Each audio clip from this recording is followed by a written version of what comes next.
Atheists have nothing to die for and everything to live for. In this rare debate, Cliffe goes toe-to-toe with former president of the atheist community of Austin. In this incredible intellectual debate, Cliffe Knechtle and Matt Dillahunty respond to their evidence for some of the most debated topics for religion. Make sure to comment down below which argument was your favorite. Now, let's get to the debate. One is this continued objection to, without God, there's no ultimate meaning, there's no real purpose. Well, I don't know what you mean by real purpose. That seems kind of cheaty. But as far as ultimate meaning, yes, I agree. No ultimate meaning in the existential sense that you're talking about it, and it doesn't matter one bit. The car that I've got out there parked in the parking lot I've had for a couple of years, one of these days it's going to rot away. Does that mean it's not valuable now? Does that mean it doesn't have any value to me now? Does it mean there's no purpose? Should I just go ahead and chuck it now? Let's get rid of it. Eventually it's going to be useless. That's absurd. We all recognize that things have meaning and purpose right now because they are valuable to us. These are properties that we imbue things with and we imbue people with. Do I matter as much to you as your spouse? Bet you I don't, unless it's you. This idea that without the ultimate meaning, or if something is ultimately meaningless, doesn't mean it is always meaningless, or it doesn't mean it's meaningless in every way. This idea about morality, that it's all relative. Actually, I'm a staunch defender of absolute morality. And despite Cliffe's straw man, I'm not saying that slavery is immoral because I said so. It might surprise some people to know that while I don't think there's intrinsic value, I think that there is value in people, and that's the value that we imbue them with.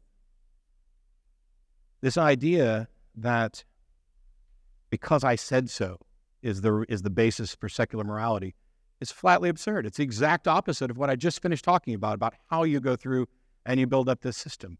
We are physical beings in a physical universe that follows physical laws. There are truths to be discovered about how our actions benefit us and how our actions harm us. This is simply true.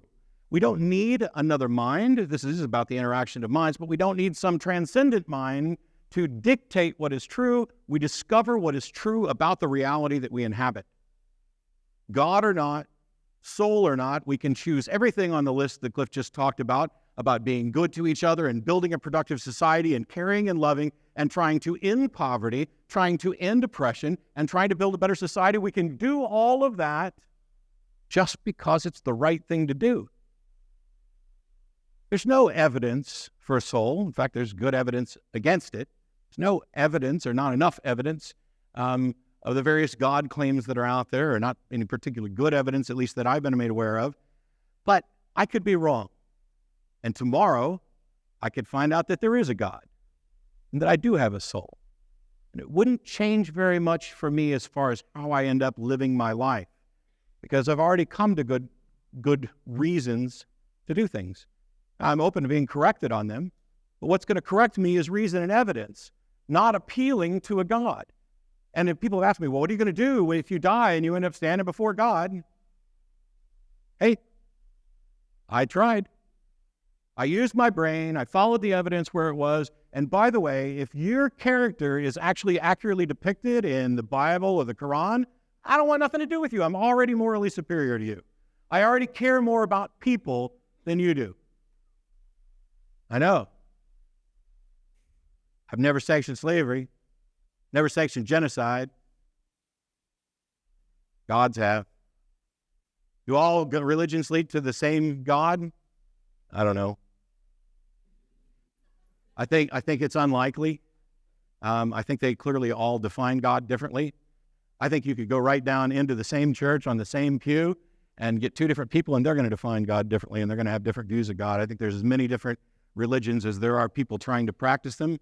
And my concern isn't whether or not they all lead to the same God. It's what kind of world do they end up creating?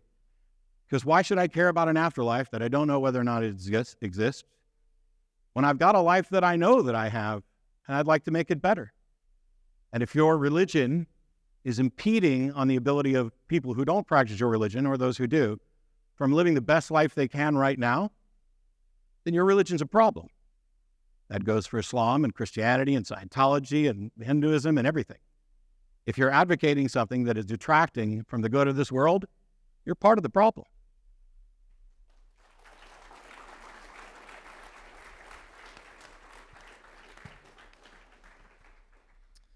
Thank you, gentlemen.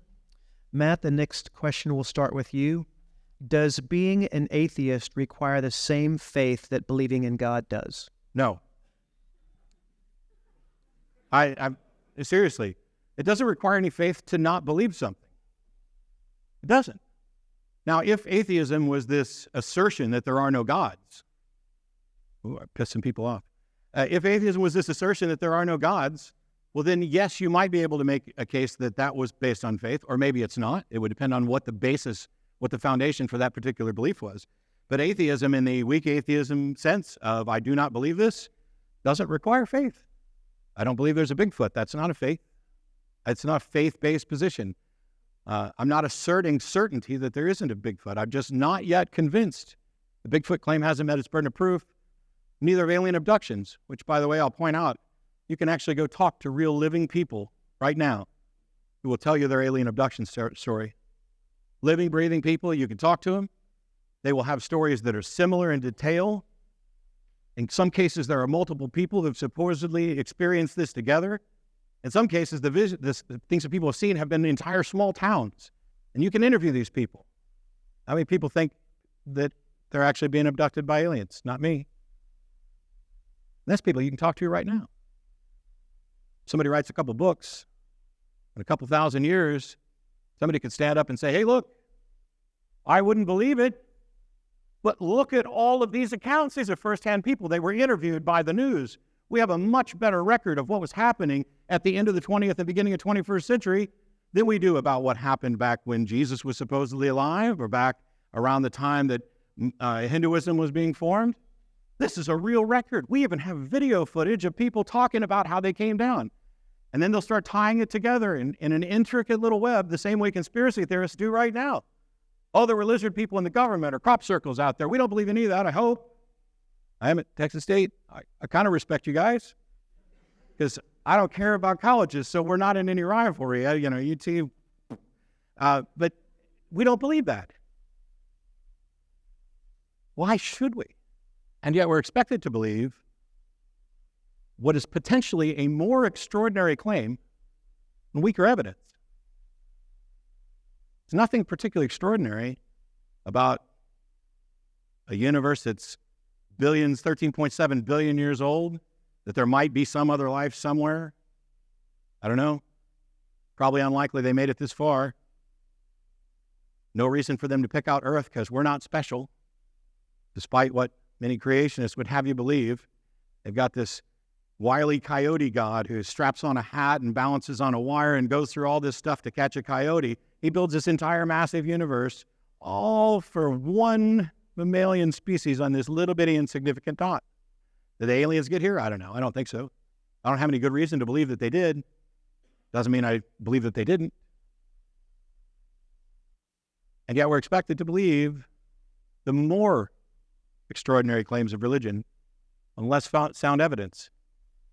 We're expected to believe miracles, things that suspend or violate the laws of nature. There's nothing about alien abductions that necessarily violates the laws of nature. Is there? I mean, it's at least slightly more reasonable, and yet we don't believe it. With people you can talk to. And yet we're going to point to anonymous books that are hearsay accounts, copies of translations of copies by unknown and anonymous authors, wherein which we know there are forgeries. Anybody seen Snake Salvation on TV? It's on National Geographic. It's about the snake handling Pentecostals, and they rely on Mark 16, somewhere in the 9 through 20 section, I think it's around verse 18, where she'll take up serpents. Mark 16, 9 through 20 is almost certainly a forgery. It doesn't exist in the oldest and best manuscripts, yet they believe it. Maybe it should be there. Maybe they're the ones that are right. I like snakes. I've got pet snakes. I'm not going to handle them. And I'm certainly, I'm going to handle mine. I'm not going to handle venomous snakes for fun, and certainly not as an exercise of faith, because there's not really good evidence that it's actually something that we should encourage, because those guys get bit and die all the time. And my pastor friends who don't adhere to that particular doctrine look at them and say, hey, dummy, God gave you a brain and doctors. Go. There's not agreement on these issues about gods. We don't have good evidence for these things. We have our fallacies and tired old arguments that have been rebutted over and over again. If there is a God, he knows exactly what it would take to convince me. He hasn't done it. Which means he either doesn't exist or he doesn't want me to know he exists.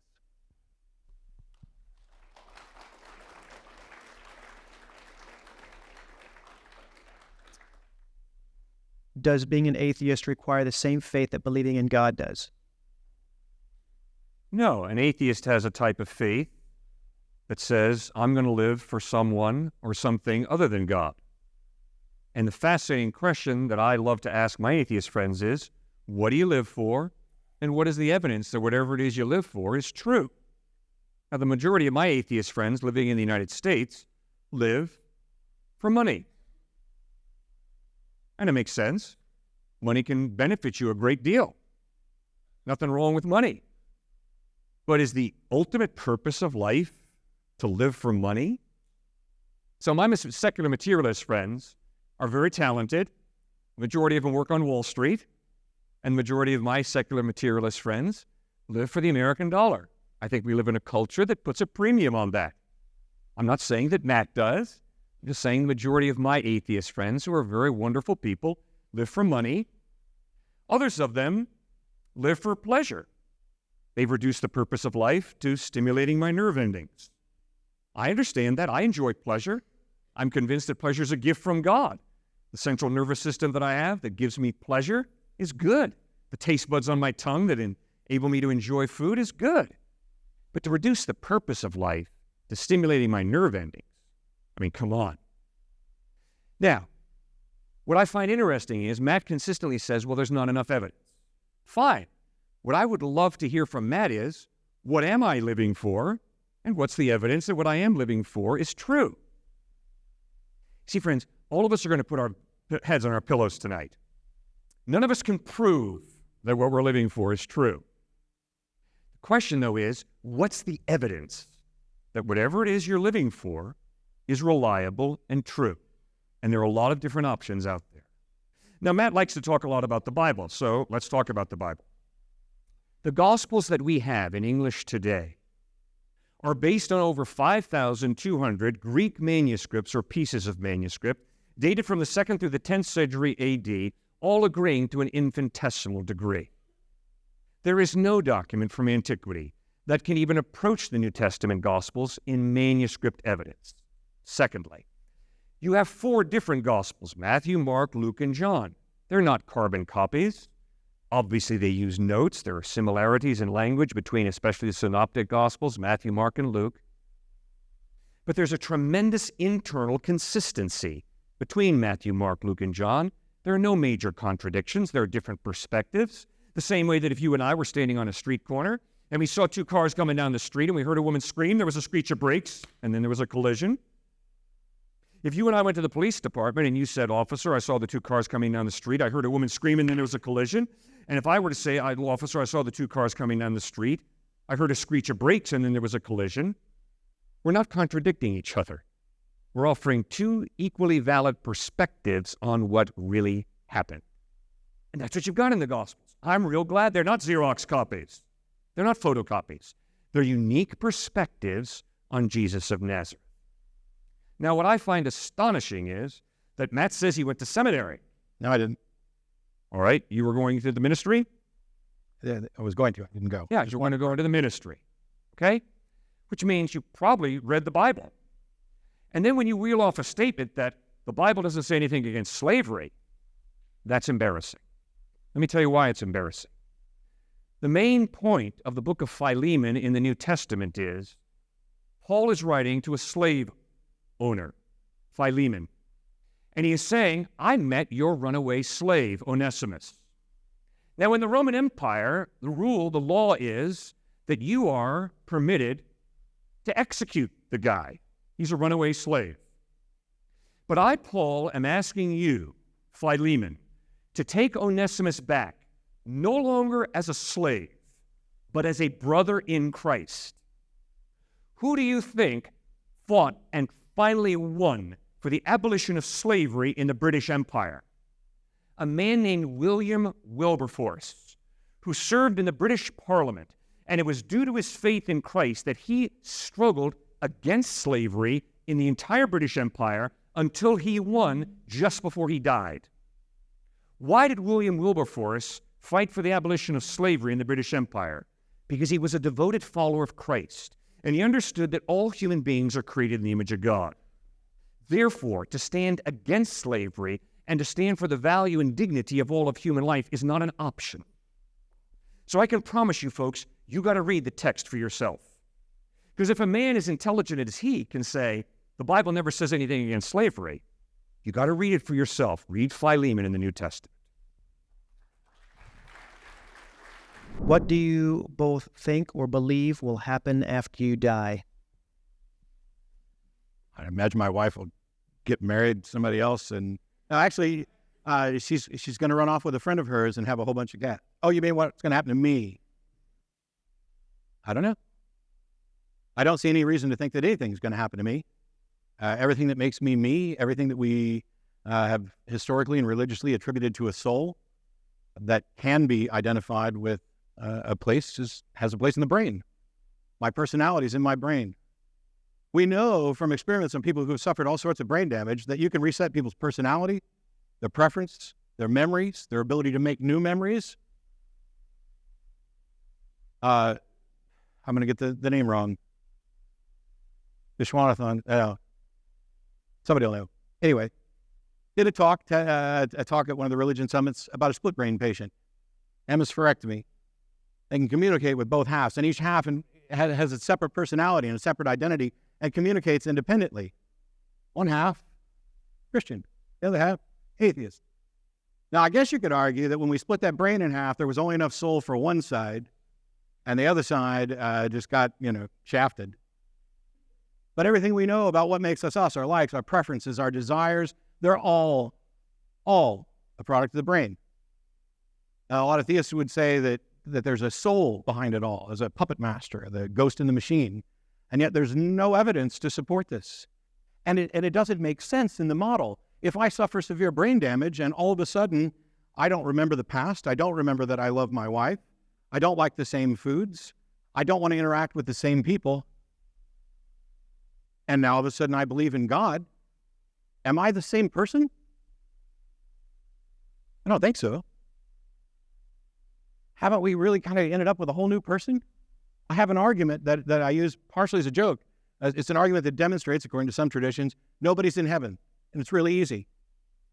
In heaven, there's no suffering and no sadness, according to some traditions. My mom is convinced she's going to heaven. She's convinced I'm going to hell. I don't know who's going to end up in heaven, but it won't be my mom. There's no way my mom could be up in heaven, not suffering and not sad that her son is in hell. And if God does some kind of magic to take that out of her, it's not my mom anymore. It's a facsimile of my mom. Some kind of robotic worshiping thing that's not my mom. My mom and I disagree vehemently on religious stuff, so much so we don't talk about it anymore because we love each other. We'd like to have a civil, Thanksgiving or Christmas or whatever religious holiday drives me up there to visit and hang out. By the way, we celebrate Christmas, have a big white tree with peppermints and stuff on it. It's awesome.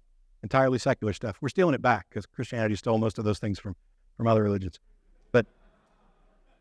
And Easter too, but I'm not that big on eggs and candy because I'm diabetic. But everything that we know about us takes place in our brain. The brain gets damaged. Are you the same person? I don't know. The math on souls is confusing. Sam Harris has talked about the math on souls for people who believe that zygotes get a soul because the embryo will sometimes split and then we get together. So when it splits, does it have two souls? And then when it comes back together, does it just have one? Or now do we have a body with two souls? Or did we not put a soul in until afterwards? Or does it happen when he breathes his first breath, as the Jews believed? It doesn't make any sense. The math on souls doesn't make sense. The science on souls doesn't make any sense. There's no reason to think that there's some kind of ghost dictating what goes on in my brain. We haven't even gotten into free will. Cliff keeps asserting that we have it. I'm not convinced we do, at least not in the sense that he's talking about. I don't know what's going to happen to me when I'm dead. I'm pretty sure my body's going to rot, my brain's going to stop working, and I will cease to exist. And it didn't bother me before I was alive, so I don't see what bothered me afterwards.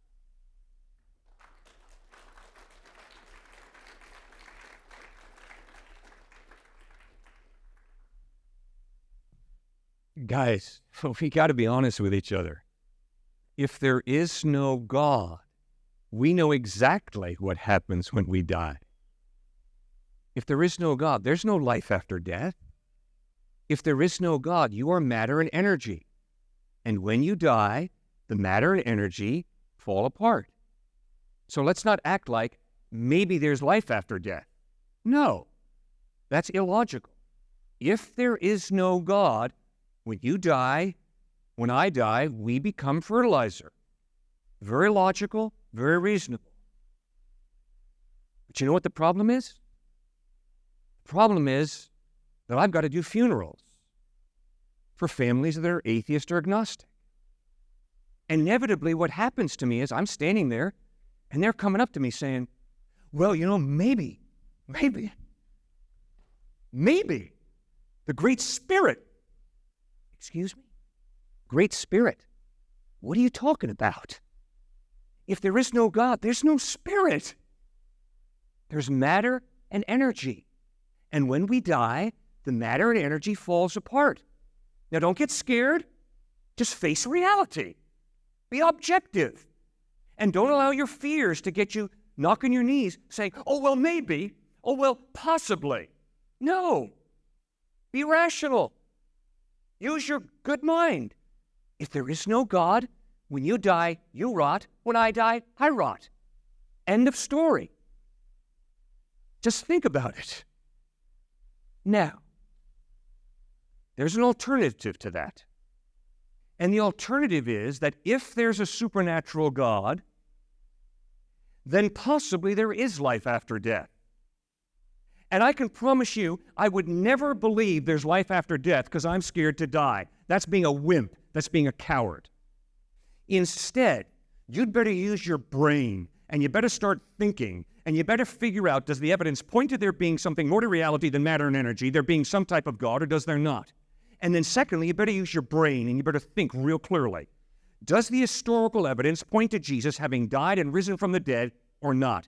And I can promise you, if you believe there's life after death because you're scared to die, you're an intellectual wimp. And I would never believe there's life after death because I find it attractive. And Matt is wrong. I don't believe there's life after death because I've got this deep longing for life after death. But I'll tell you exactly what I do. If I find that I have a deep longing for something, I look at the evidence to find out, is there any truth to it or not? And if there's no truth to it, I drop it. But if there is evidence to support it, I would be very wise to follow that evidence. Now, why do I believe there's life after death? First of all, because the evidence is there is a supernatural God. And second of all, because the historical evidence is that Jesus was dead, and 3 days later, he rose from the dead. And the people who saw him risen from the dead died not for belief. They died for what they claimed to have seen, the dead Christ risen from the dead. If you claim to have seen something like Matthew, Mark, John, Thomas, Philip, Andrew, Peter, if you claim to have seen the dead Christ risen from the dead, and then you stand before Roman soldiers, and the Roman soldiers say Caesar is Lord and live, or else maintain that Jesus is risen from the dead, and we will execute you for it. And if you stand there and say, I'm sorry, I've seen Jesus risen from the dead, that gives your claim tremendous credibility. So the evidence is Jesus rose from the dead. That's why I'm convinced when he promises you eternal life, if you trust in him, he ain't blowing smoke. He's speaking the truth.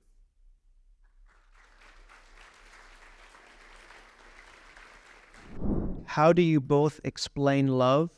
Is it a real thing? If there is no God, you have reduced reality to matter and energy. Which means the student at Duke University was absolutely right when he said to me, Cliff, there is no God. And I asked, fine, then what motivates Mother Teresa to do what she's doing among the dying in Calcutta, India? And he was spot on when he said, the drive to preserve the genetic pool. That's what motivates Mother Teresa. And I said, I'm sorry, I don't agree. I don't think that Mother Teresa has to work among the dying in Calcutta, India. I think that she freely chooses to. I think that she freely chooses to love people who are dying ghastly deaths. And that ability to choose to love is part of what it means to be a human being. And every atheist, every agnostic, every human being has the ability to love. All of my atheist friends love. Very deeply they love. But what is love? Love is not simply a biochemical reaction, a sex drive, or a drive to preserve the genetic pool. Love is a decision of the will to care for someone else. Now, I think Matt's definition of love, it's something that just comes to you, is straight out of Hollywood. In other words, love in America for too many of us is something you fall into and fall out of. It's a feeling that just sort of overwhelms you. Jesus said, love your enemy. I never have good feelings for my enemy. So is Jesus being unrealistic when he commands us to love our enemies? No. Because when you read the New Testament and the Old Testament, what you begin to realize is love is not a feeling that you either fall into or out of. Rather, love is a decision of the will to pray for and to work for the well-being and the success of another human being, even if that person is your enemy. So, you and I are created to love. We all have a free will, and we all choose whether to love or to seek revenge. We all choose whether to love or to be apathetic. We all choose whether we love or hate. And I can promise you, if you put your faith in Christ, all that he wants to do is help you to love others better. And that has been my experience. I went to Davidson College down in North Carolina to play basketball. The only problem was I wasn't good enough to play D1 basketball. So I barely made the team, and I had good seats for every game. And there was an assistant coach who would stand on the sidelines during basketball practice, and he would mock me. And my teammates would come up to me and say, hey man, what have you done against this guy? Did he treat you like a piece of dirt? And I'd say, I don't know. But inside me, I felt a hatred and a resentment towards this man, because he stood between me and what I wanted to do most in life at that time, play against NC State and Notre Dame and St. John's, and Chapel Hill and UCLA. And I resented the guy's presence on planet Earth, to put it honestly. But I reached the point in my life where I said, God, I've tried to love the man and I can't stand him. Would you please help me?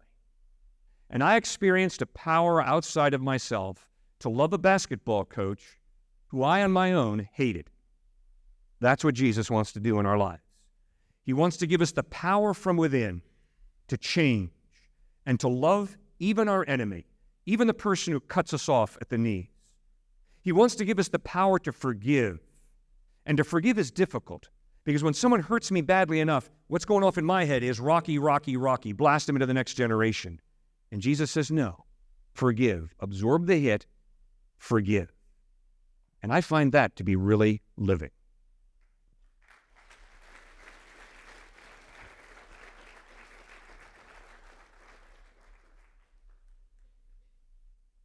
So on a couple of occasions, we heard if there is no God, then there's only matter and energy, which I'll just point out is not actually true. Whether or not there's a God is one question, and whether or not there's something else is another. And Cliffe wants to say if there's no God, then there's just matter and energy. I think Buddhists would disagree with them. They don't believe in a God, and yet they believe in all sorts of, some of them, supernatural things like karma and reincarnation and things like that. Cliffe's model, his head is the only one he can see. When it comes to love, brought up the example of Mother Teresa. If you're Catholic, I'm probably going to piss you off, but if you haven't read Christopher Hitchens' missionary position, you probably should. Because Mother Teresa was not an agent of love. She was in love with suffering. She felt that suffering brought people closer to God. So she brought in millions in donations and left people laying on squalid floors, suffering and dying because it was God's will.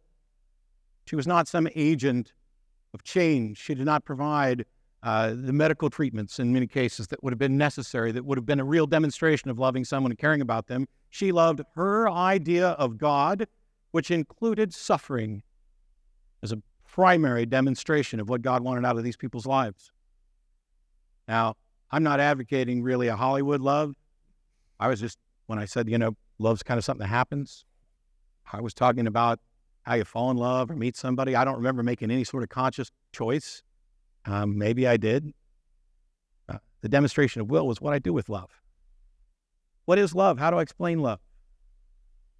Well, yeah, it's something that happens in the brain. Electrochemical signals, blah, blah, blah, blah, blah. We can distill that down until it seems to some to be just really kind of sterile and clinical.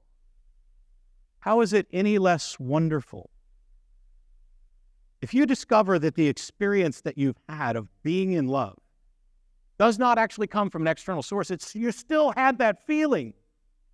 It's the same. It's true. The experience isn't diminished, and I would argue that this constant appeal to gods as external sources for things like love diminish them. People look at flowers. Flowers are beautiful. I love flowers. Not as much as some people, but I love flowers. Is a flower more beautiful because God made it? Of course not. The fact that there is some all-powerful God means that he could have created a flower that when you looked at it, sent you over the edge in a euphoric bliss and immediately into orgasm that surpassed everything everywhere. But the flower's still beautiful, even though it doesn't do that. And love, whether you think it comes from God or whether you think that it's just what happens in your brain, it's still the same. There's no demonstration that there's a God required for this. Just like when I eat certain things and enjoy them, or when I hear certain music. One of the things that helped me figure out all those times in the past where I was convinced, like everybody around me, that I had experienced the Holy Spirit right then and there, was coming to the understanding that I could have that same or similar euphoric experience from secular music, from beauty, from art, from Mount Rushmore, which, by the way, the reason we recognize Mount Rushmore is designed is because we have mountains of evidence for it, and no mechanism by which mountains spontaneously generate faces, which is not the same as life. We recognize design not by complexity, but by contrasting it with that which is naturally occurring. And life is naturally occurring. There's a mechanism for replication there. And walking along and finding the one thing that looks different is absurd if you believe in a God, because with Paley's watchmaker thing, if you walk along and find a watch and it was clearly designed, wrong. Because in the God-believing universe, you're walking around on a universe full of watches through a pasture of watches and picking up one watch and saying, this one's special.